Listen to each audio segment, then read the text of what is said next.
Did you know? Crash Bandicoot was originally referred to as Willy the Wombat.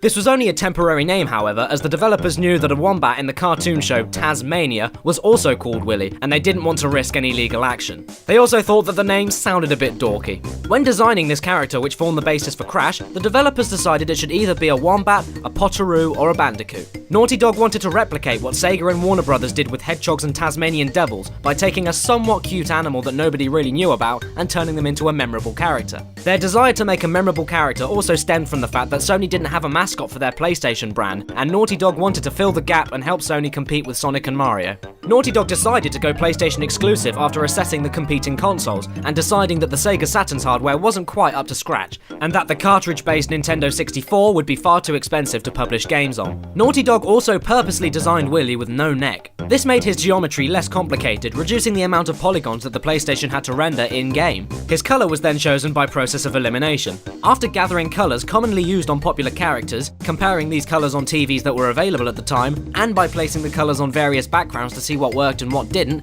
they decided on the colour orange.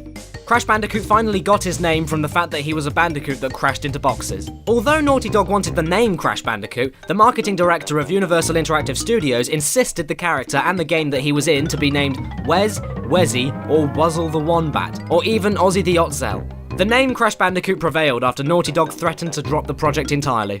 It was decided that Crash should be mute, as the creators thought voiced video game characters were lame and took away from the play identifying with the character. Also, the crates within the game were initially just to fill in the more boring and empty parts of the levels, as the PlayStation can only render so many objects and enemies on screen at one time. The boxes were simple enough to have lots on screen without overloading the console, and then later became a series staple.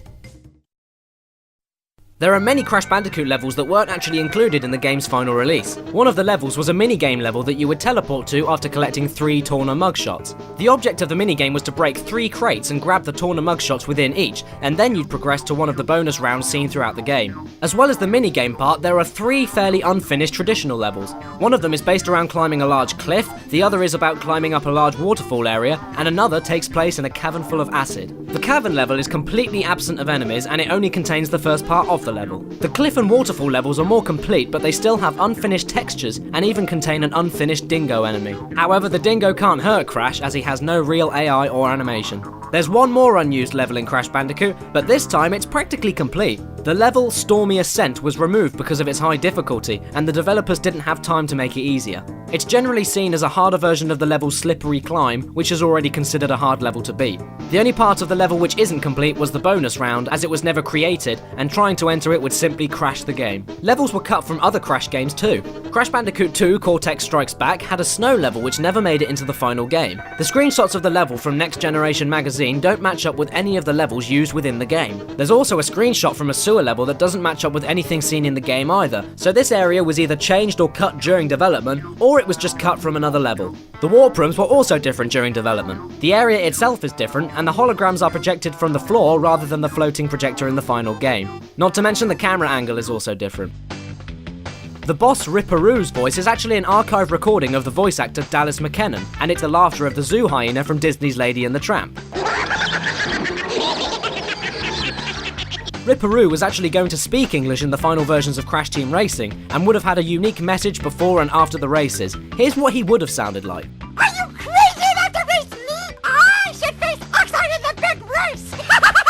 The final version just contained his trademark manic laugh with subtitles, and speaking of Crash Team Racing, in an interview with GameTrailers.com, Naughty Dog developer Evan Wells stated that early on in Crash Team Racing's development, the development team fully recreated the level Crescent Island from Diddy Kong Racing within Crash Team Racing's game engine. According to Evan, it was a test to see if they could create a level of Crescent Island's scope and scale on the PlayStation hardware.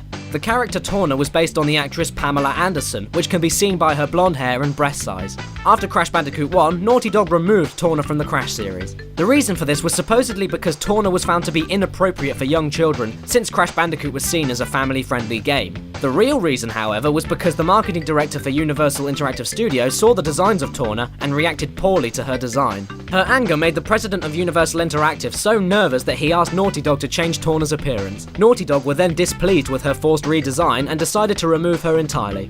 Ironically, her redesign in Crash Boom Bang for the Nintendo DS is reminiscent of her original design, showing her stomach and wearing very high-cut shorts. In demo versions of Crash Bash, including the ones given away in official PlayStation Magazine UK, you can actually access the full game using simple cheat codes. It was discovered 9 years after the game's release by people who go by the aliases LX Shadow and Hack.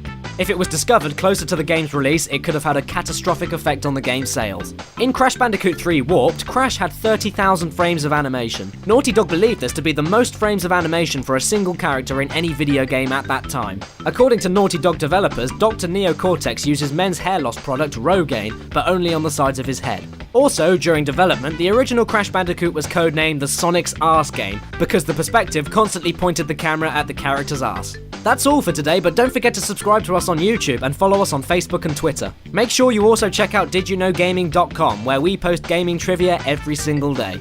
If you like this video, then check out some of our other videos. And if you like really dumb videos and want to see some more Crash Bandicoot, then you can go and click on one of my videos. It should be there somewhere. So, yeah, have fun.